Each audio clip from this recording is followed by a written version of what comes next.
Hello, good morning. Hello guys. Ako si Vic Cervantes from Cabuyao.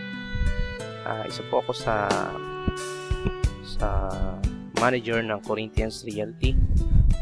Ito pong training na ating gagawin online para po sa mga agents na gustong magbenta online, para sa mga agents na gustong malaman yung process, paano mag-avail ng housing loan, paano yung tamang proseso sa pagpo-post online, pagpo-promote ng mga projects. Ito po, meron tayo dito mga task. Ito yung ating spreadsheet.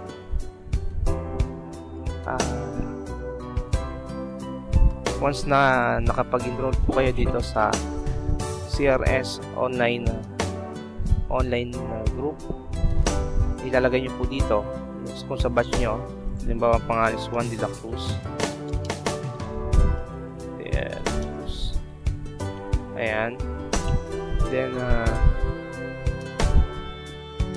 kung meron pa pong iba, pag may pangalan na po itong nasa unahan, so dito naman po sa susunod, halimbawa, may Pedro. Ayan. Yung name po din. Pag meron pa isa dito, halimbawa, ay si Diego. Ayan. Ngayon, kung kayo po si Juan de la Cruz at nagawa nyo na yung first task nyo, katulad nito, ito yung mga task, nakalagay po sa portion na to, yung mga link. I-click nyo siya, then pagka in-click nyo to, pupunta siya doon sa task na gagawin po ninyo. Ayan, ilalagay nyo muna yung pangalan ninyo para kung sakali may mga updates sa projects, pwede pong i-email sa inyo using your email address dito, then yung contact numbers po. Ayan. Then, panoorin ang video na ito. Ito po yung ginagawa ko ngayon, itong tutorial, para maipakita sa inyo kung paano gagawin yung task. Once na nagawa nyo na po yung task, lalagay nyo siya ng ganito pong sign, itong area to.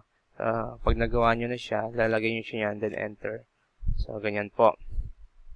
Ngayon, everyday, meron po tayong mga tasks na gagawin para ma-familiarize po kayo sa projects. Then, marami po tayong mga gagawing activities dito.